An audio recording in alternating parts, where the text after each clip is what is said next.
I watch so you don't have to. All I'm offering is the truth, nothing more.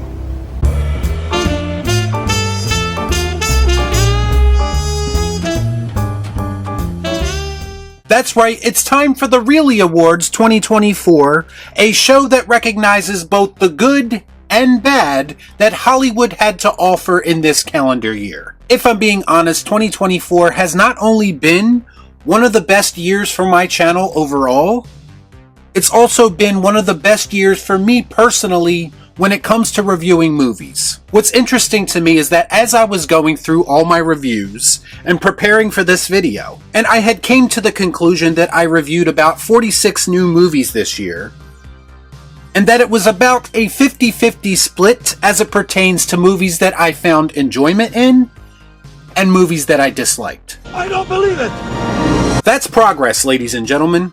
And I know that the narrative that everything coming out of Hollywood sucks has been running rampant for a while now, and for the most part it's been warranted, but truthfully with each year that passes I find myself enjoying more and more movies, and I think I know why. I don't know about anybody else, but I felt a shift over the past couple of years specifically, where it feels like cinema as a whole, filmmakers as a whole, are starting to take chances again. Now don't get me wrong, we still have our lazy cash grabs from creatively bankrupt studios to contend with. But if you can sift through all the bullshit, there is some good entertainment to be had. I guess I'm just hoping that this positive trend continues as we look ahead to 2025. But I know there's no guarantees. Either way, I really do love what I do here, and good or bad movies, at the end of the day, I just love discussing them with you. And I just want to let all of you know that from my biggest advocates to my strongest detractors, I appreciate all of your support. You love me! You really love me! That being said, we have some awards to hand out, and I regret to inform you that I have retired one award in particular. That being the Most Toxic Fanbase Award, and most of that has to do with me not wanting to give these people any more attention than I already do. And I prefer to keep it strictly about the movies for this video, and not the noise going on around them. That being said, I have created a new award this year to replace it, and the movies in this category basically boiled down to the ones where Hollywood was clearly trying to capitalize on an established name, and mostly failed miserably. So here are the nominees for Worst Sequel, Prequel, Remake, Reimagining, or Reboot. It's kind of disturbing that we have that many different ways to describe laziness, but here we are. The nominees are Mufasa the Lion King, Ghostbusters Frozen Empire, The Crow, The Strangers Chapter 1, and Venom The Last Dance. And the winner is The Crow. Now I want to make it very clear that any one of these movies could have very easily won this award. But The Crow, to me, clearly stands out from the pack, mostly based on the fact that this movie brought absolutely nothing to the table. It was a weak-ass attempt to modernize a story and a character that clearly was never meant to be modernized. It was very much a product of its time. People mocked this movie before it came out. They mocked this movie after it came out, both rightfully so. It was so bad that even the original Crow director came out to roast it. This movie deserved every bit of backlash it received because it did absolutely nothing on screen to justify its existence. To me, this movie was the very definition of a remake or a reimagining that absolutely nobody asked for. Our next category is the most underrated movie of the year. And these are the movies that I personally feel like didn't get the recognition they deserved upon release. And I think it's very telling that all 5 of these movies are in the horror genre. Because to me, horror still doesn't get the respect it deserves. So here are the nominees for the most underrated movie of the year. Speak No Evil, The First Omen, Maxine, Heretic, and Late Night with the Devil. And the winner is Late Night with the Devil. Now I know there's probably some people out there who are flipping out in the comments saying this movie is not underrated because pretty much everyone liked it. I heard a lot of people praising it, but I still don't think it got enough recognition for just how ballsy some of the themes were contained in it. Just the fact that this movie addresses certain dark theories about Hollywood elites dead on. The concept of celebrities selling their soul to get more famous, portrayed in the way that it was in this movie, it was just a whole aspect of this film that I wasn't expecting going in. And I found it to be a lot more thought-provoking than your average horror movie because of it. Plus, the whole film nails a very retro aesthetic. It has some genuinely unsettling moments, and it has some great performances to bring it all home. The next category is the most overrated movie of the year, and this is a category that tends to piss some people off. To clarify, when I say that a movie is overrated, it doesn't necessarily mean that it's all bad. It just means that I don't necessarily feel like the hype that people created around the movie matches what we are seeing on screen. Because some of these movies actually do have redeemable qualities, just not enough for them to be put into these best of categories like I see some people doing. Stop it!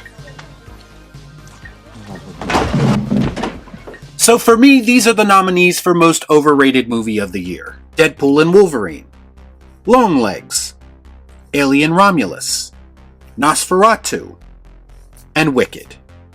And the winner is Deadpool and Wolverine. Move this man! Now listen, I understand that a lot of people have a very strong attachment to this film for whatever reason. And it probably has mostly to do with the film giving those people exactly what they were looking for in that moment. But based on what I'm personally looking for out of a cinematic experience, Deadpool and Wolverine left me feeling very unsatisfied. To me, this movie pretty much amounts to the very definition of cameo porn and nostalgia bait in the worst way possible. Paper-thin plot, not much to write home about of significance when it comes to story or characters. And no one really well-acted scene by Hugh Jackman changes my mind about that. At the end of the day, it came off as yet another example of those theme park rides that Martin Scorsese talks about. It might entertain you on the surface level, but it did nothing to leave a lasting impression on me personally. This is, by the way, the second highest grossing film of the year worldwide,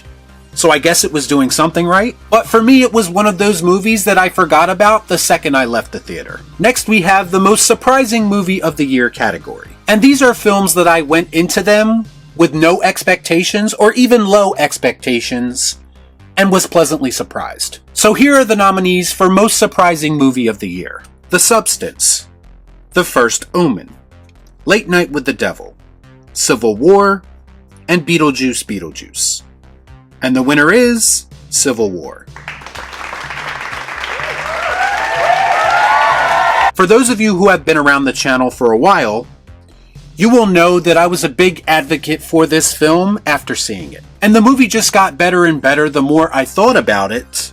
And to me, that is the very sign of a good movie. It's one of those movies that some people claim is a bit too straightforward, but I actually think a lot was left open to interpretation. The way that this movie had both sides of the political aisle in their feelings after it was released tells me that Alex Garland did something special. This was the rare instance where a modern, politically driven movie didn't explicitly take sides. It very much showed the ugly side of what a politically obsessed and divisive nation could potentially lead to. This is what your behavior could turn into, albeit in an extreme situation. And that is why it is easily the most thought-provoking and surprising movie of the year for me. Up next, we have the most disappointing movie of the year, and this one should be pretty self-explanatory. These are movies that I actually was looking forward to or saw potential in, and the movie itself just never lived up to it. So here are the nominees for most disappointing movie of the year. Alien Romulus,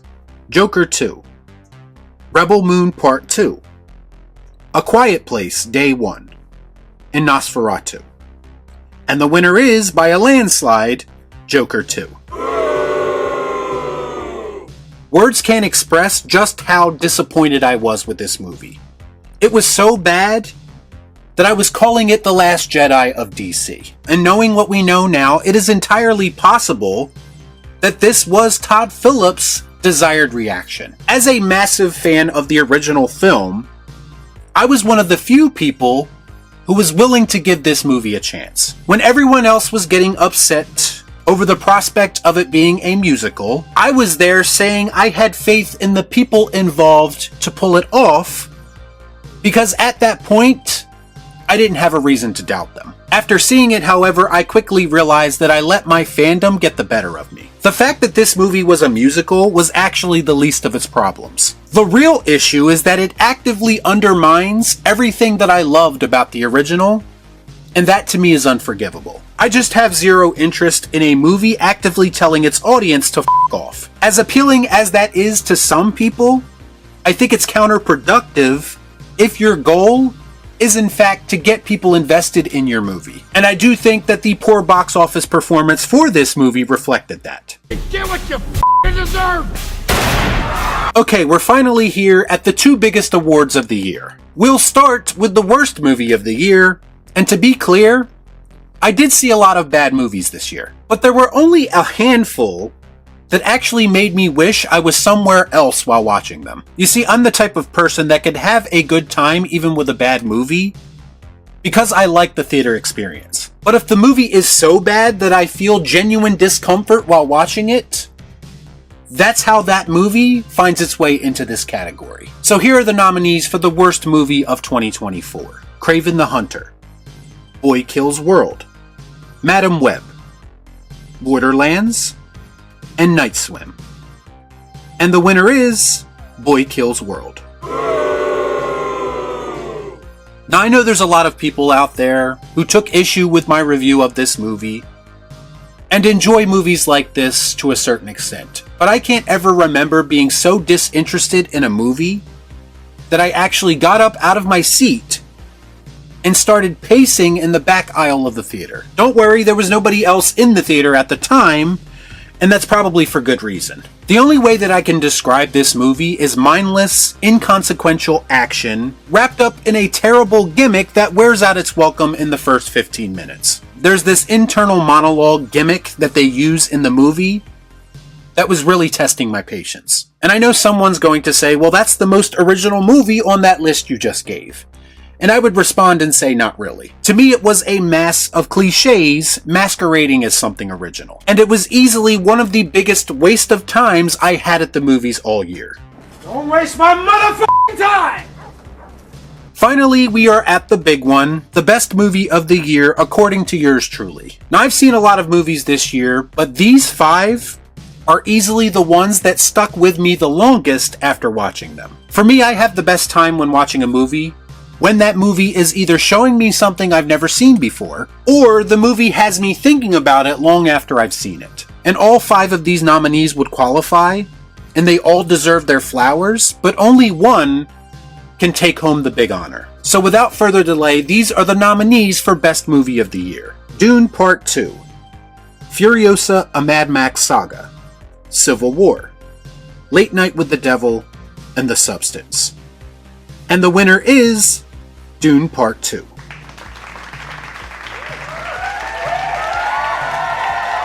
Dune to me has become everything that Star Wars once was and should still be, and it's all because they have a visionary filmmaker at the helm. The way that it built on what was established in the first film and took the story and characters in exciting directions that I wasn't expecting, being someone who was not familiar with Dune prior to this, it felt very special. This movie felt epic, it felt grand, it felt like the very reason that we go to the movies in the first place. To be able to escape into this world, to get lost in it, to get consumed by it, to me that's what a great film is supposed to do. Great movies are supposed to change the way that you look at cinema.